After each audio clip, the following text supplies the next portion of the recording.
Quarta parte. Falarão novas línguas. Capítulo 10. O batismo no Espírito Santo.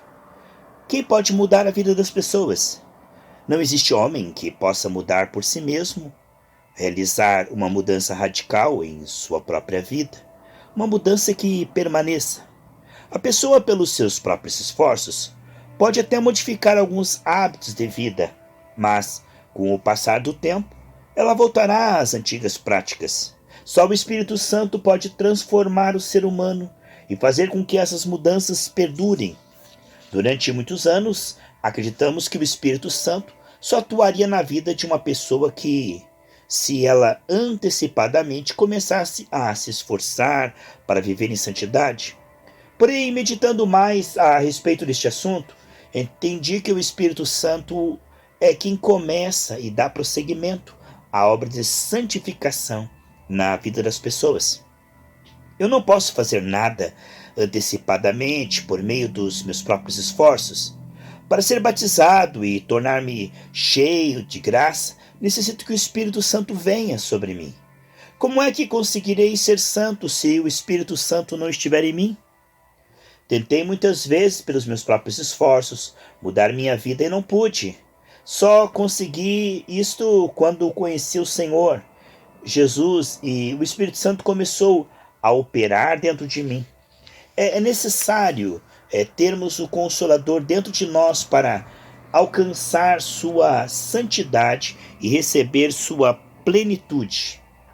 Por meio das campanhas evangelísticas e dos inúmeros testemunhos que tenho ouvido nelas, Deus me tem mostrado o poder e a obra maravilhosa que o Espírito Santo realiza na vida das pessoas, mesmo naquelas que não fazem o mínimo esforço para isto.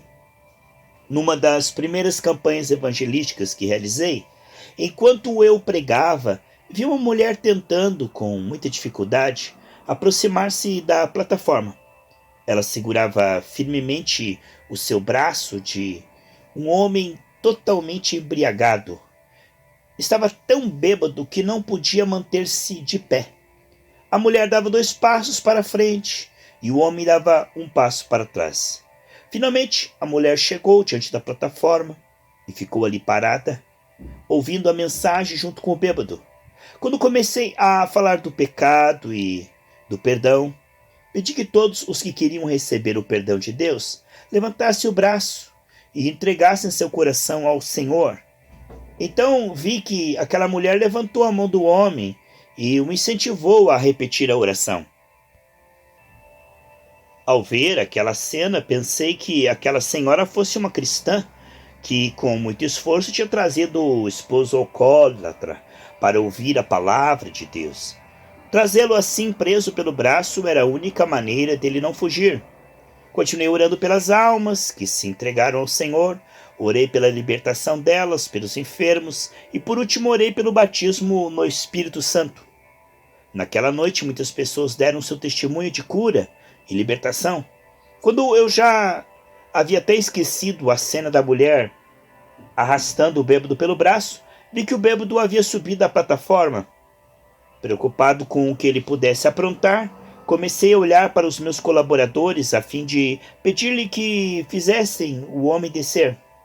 Não era a primeira vez que um bêbado tentava subir ao púlpito para atrapalhar o trabalho. Porém, ao me aproximar do homem para fazê-lo descer, notei que ele estava sóbrio e sorridente, e não mais cambaleava. Isso me surpreendeu. Ele ergueu a mão, e quando perguntei-lhe o que queria dizer, constatei para minha surpresa maior que ele estava falando em outras línguas.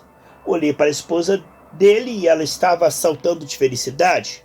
Seu esposo havia chegado àquela reunião em um estado deplorável, como um incrédulo, totalmente embriagado, mas naquele momento estava ali de pé, sóbrio, pronto para dar o seu testemunho e cheio do Espírito Santo. Arrastado pela esposa, aquele homem havia percorrido somente alguns metros que o separaram da plataforma, e Deus coroara os esforços daquela mulher, mudando completamente a vida do seu marido. Posso garantir que aquele homem não fizera o mínimo esforço, mas assim mesmo tinha sido alcançado pela graça de Deus. Pela experiência, Essa experiência mostra que, para sermos cheios do Espírito Santo, só temos que pedir a Deus que nos enche de sua graça. Quando vem sobre nossa vida, Ele nos transforma, nos santifica e nos enche de amor. O Espírito Santo em nós. Certa vez, um rapaz, ladrão de profissão, aproximou-se do local onde estávamos pregando durante uma campanha evangelística, realizada na cidade de Bahia Blanca, Argentina. Algo havia despertado sua curiosidade. Ele ficou ali, parado, ouvindo. Ele e outros ladrões haviam planejado assaltar uma casa naquela noite. Porém, enquanto esperava que a hora passasse para poder encontrar-se com os seus amigos e realizar o assalto, aquele rapaz ouviu falar sobre o poder de Deus que transforma vidas. E nós sabemos que todo aquele que comete pecado não é feliz com aquilo que faz. A grande maioria das pessoas que vive afundada no pecado deseja mudar de vida. Porém, algo muito forte que habita em seu interior não lhes permite. É o diabo, controlador de suas vidas. Mas quando aquele rapaz ouviu o convite para receber Jesus, levantou a mão. Quando todos os que haviam respondido positivamente ao convite estavam reunidos diante da plataforma, eu os orientei a repetir comigo a oração para que Deus os transformasse em novas pessoas. Aquele rapaz fez isso e depois ele contou que, naquele instante, um fogo entrou em seu corpo e o sacudiu da cabeça aos pés. Ele começou a chorar e, a partir daquela noite, sua vida foi totalmente transformada. Nunca mais ele roubou. Quando o Espírito Santo entrou na vida daquele jovem, ele passou em um instante da morte para a vida. Ele era um ladrão e um drogado, mas tornou-se um cordeiro manso nas mãos de Deus. O Espírito Santo realizava diversas tarefas ali naquele lugar e opera também em nós. Ele nos purifica, nos santifica, nos ensina a amar a Deus, nos ensina a orar.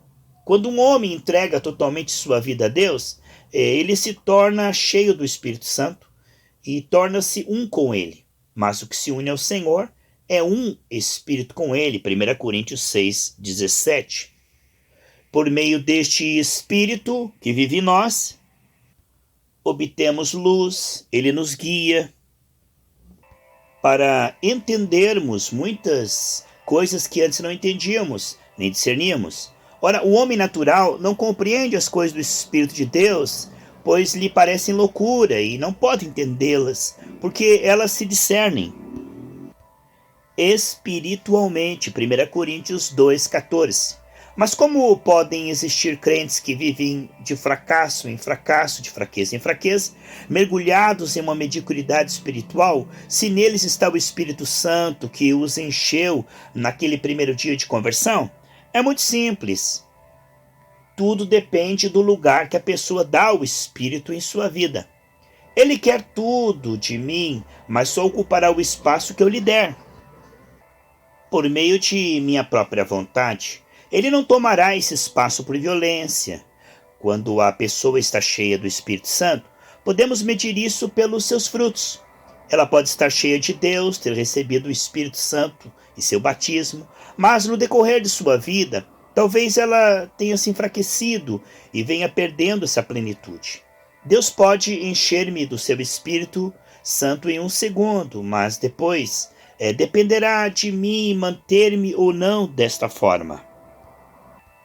Conheço muitas pessoas que têm se sentido cheias do Espírito Santo durante algum tempo, mas em seguida se enfraqueceram.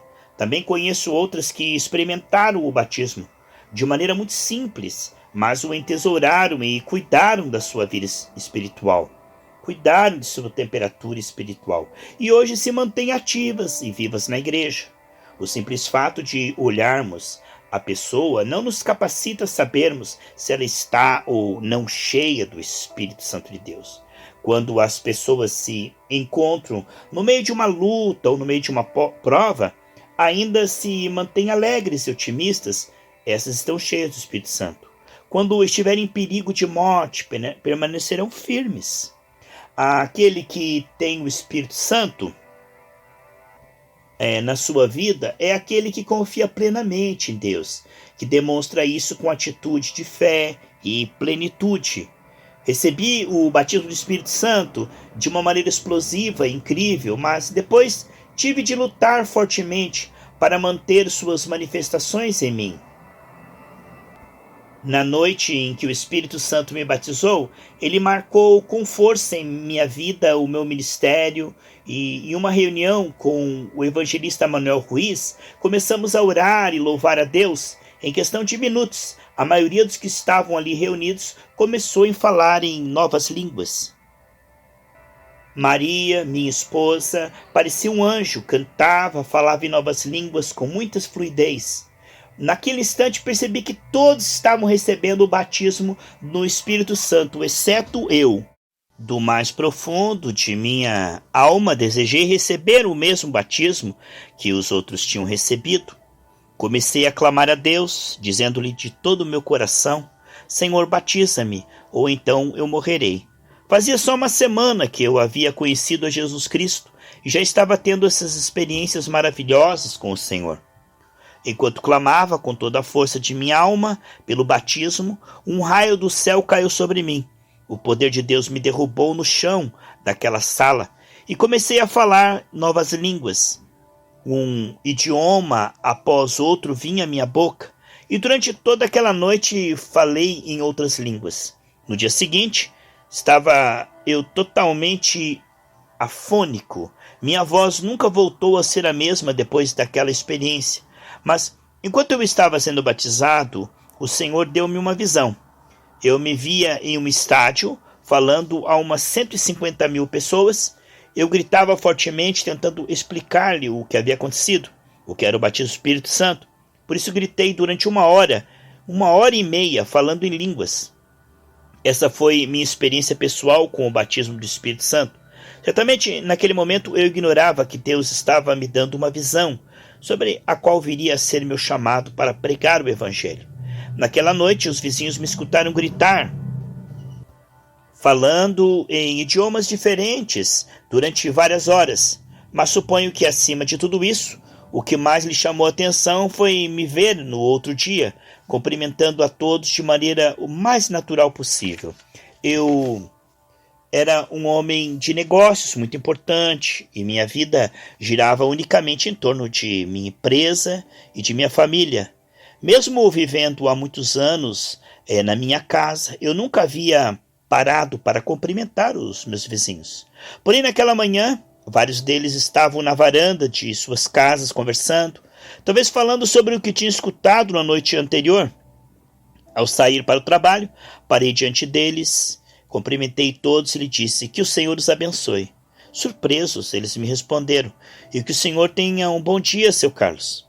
Ao chegar à minha empresa, abracei os clientes e muitos deles perceberam, que algo diferente me havia acontecido. O fogo queimou os seus corpos quando eu os abracei e os cumprimentei, apertando as mãos deles. Então me perguntaram o que havia acontecido e eu lhe testifiquei de Jesus. A partir daquela noite em que recebi o batismo do Espírito Santo, comecei a ter experiências extraordinárias. Certa vez, toquei em uma pessoa e ela saltou pelo ar, caindo 2 metros de distância. Quando fui a uma residência para tratar de negócio, os espíritos imundos começaram a se manifestar e muitas das coisas aconteciam sem que eu as compreendesse, pois eu tinha pouquíssimos dias de crente. A Bíblia conta que Deus ungiu com o Espírito Santo e com poder a Jesus Cristo. Ele andou fazendo o bem, curando os oprimidos pelo diabo, porque Deus estava com ele. Atos 10:38. Ele também está conosco. O Espírito Santo não vem habitar em nós só para que falemos em novas línguas ou caiamos no chão. O Espírito Santo não vem só para que dancemos de alegria no Espírito ou para que choremos. Ela é apenas parte disto, a unção. Sim, ele é a manifestação viva em nossa vida do poder de Deus, que nos unge para praticarmos o bem, para libertarmos os oprimidos pelo diabo, para proclamarmos o Evangelho de Jesus. Este é o seu principal propósito. Em minha vida, a manifestação visível do poder do Espírito Santo foi inicialmente eu ter caído e falado em novas línguas.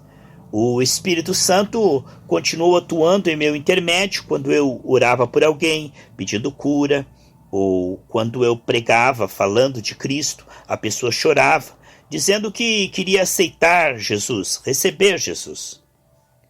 É por isso e por esse motivo principal que a unção do Espírito Santo vem sobre o cristão, para que ele testifique de Jesus Cristo. O batismo no Espírito Santo tem em nossa vida um propósito, o mesmo propósito que teve na vida de Jesus quando ele foi batizado. O Espírito vem com poder, dando-nos sinais, conhecimento, revelando-nos muitas coisas e ajudando-nos a permanecer firmes em Deus, se aprendermos a depender dele constante e permanentemente, ele nos guiará. O grande perigo que corremos quando nos envolvemos em atividades múltiplas é nos profissionalizarmos e não pararmos mais para consultar o Espírito Santo.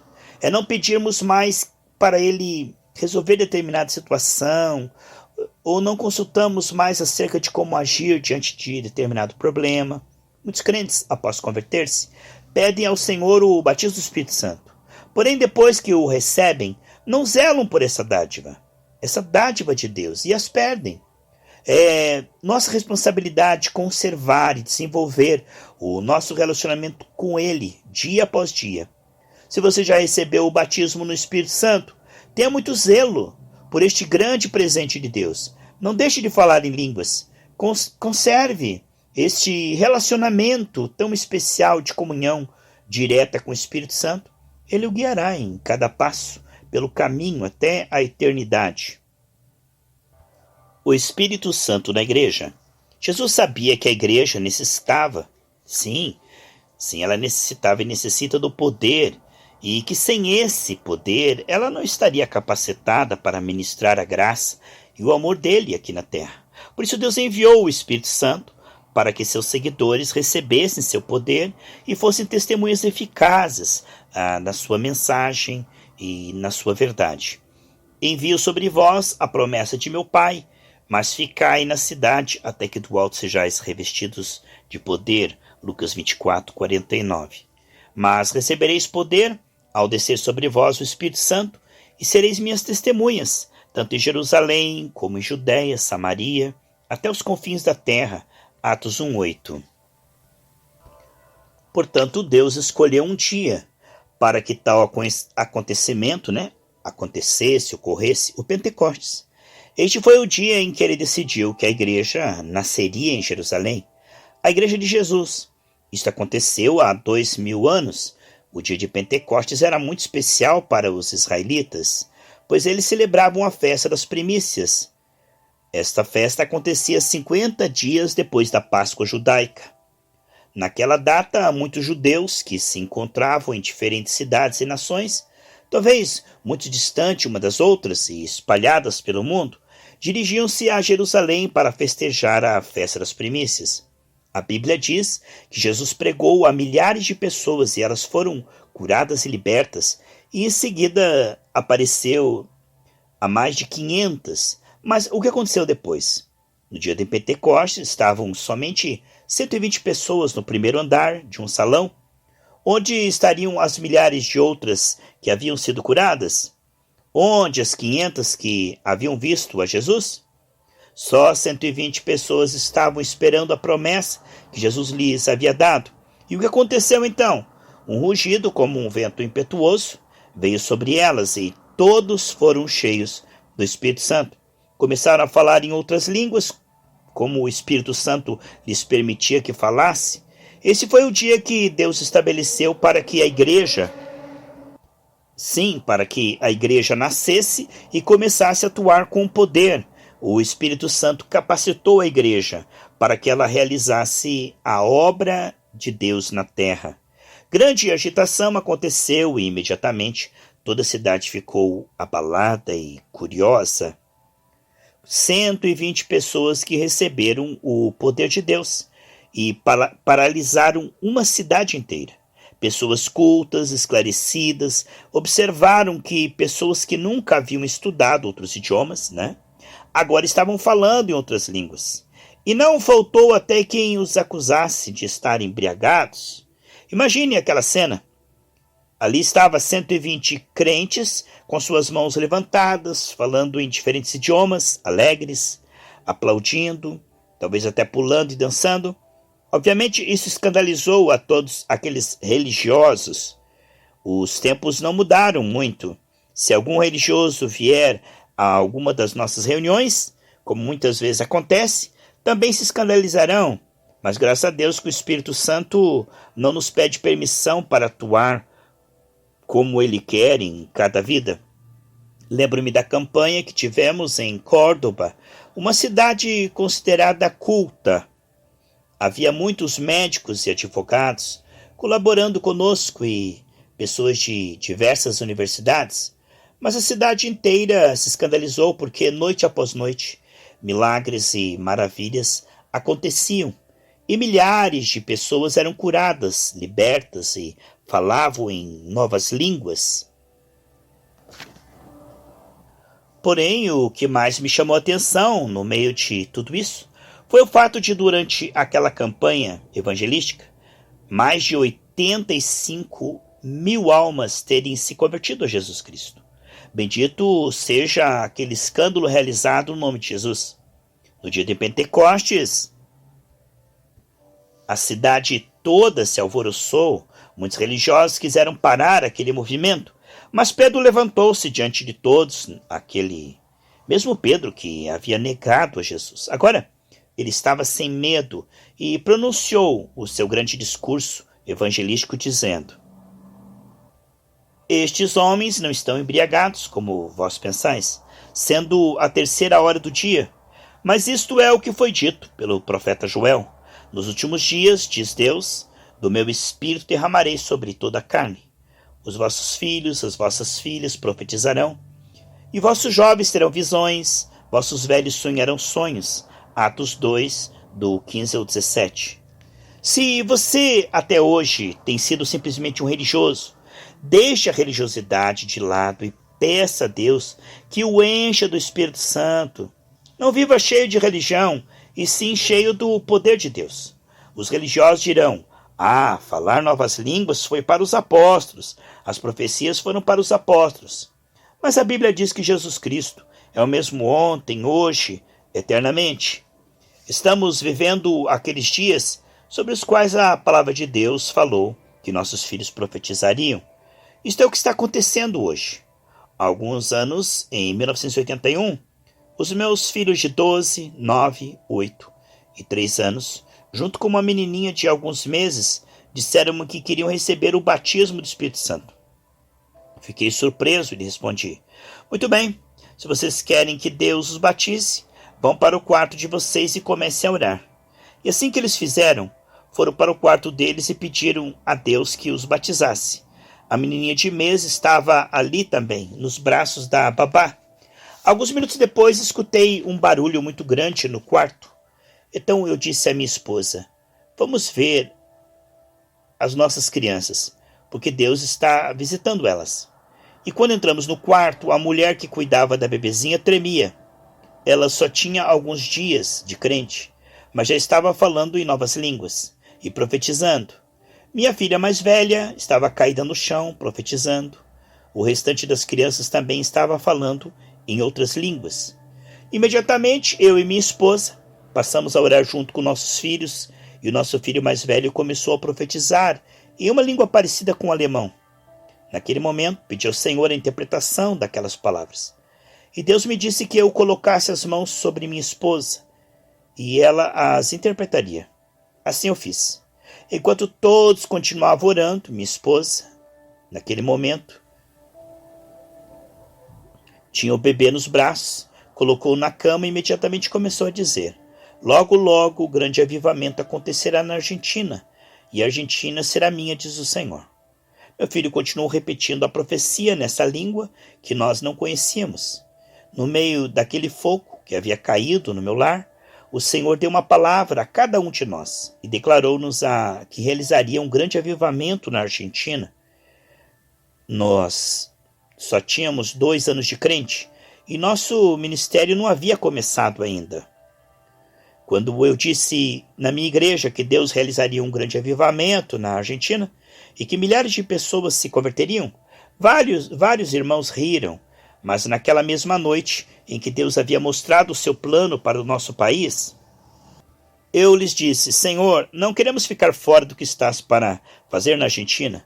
Posso dizer hoje que o Espírito Santo, a partir daquele dia, começou a me revelar coisas sobre o ministério evangelístico que hoje estamos desenvolvendo. Certa medida, Deus manifestou em nós e por antecipação o que realizaria no ministério. Naquele mesmo ano, o Senhor me mostrou em uma visão muitos livros escritos com meu nome. Foi então que eu disse a ele que só me decidiria escrevê-los se ele me inspirasse e me ajudasse, porque capacidade eu não tinha. Existem muitos homens e mulheres hoje ao redor do mundo dizendo que são representantes de Deus na terra, mas isso não é verdade. Deus tem um só representante, este é o Espírito Santo. A palavra de Deus o afirma. O apóstolo Pedro recebeu essa palavra do Senhor e citou a profecia de Joel, que diz assim: E também do meu espírito derramarei sobre meus servos e minhas servas naquele dia, profetizarão, farei aparecer prodígios em cima no céu, sinais embaixo na terra, sangue, fogo, vapor de fumaça. O sol se converterá em trevas e a lua em sangue antes da chegada do grande e glorioso dia do Senhor. E todo que invocar o nome do Senhor será salvo. Isso está em Atos 2, do 18 ao 21.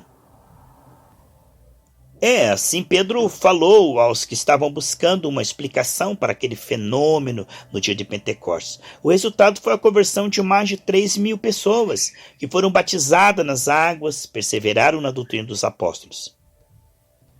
Deus prometeu que faria prodígios nos céus e sinais na terra, e isso será para todos os servos e servas, para a sua igreja. Se você está preparado para receber os sinais que ele prometeu, você quer receber a plenitude de Deus? Levante seus braços para o céu e comece a orar a Deus, dizendo: Jesus, minha alma te louva, eu te amo, Jesus Cristo.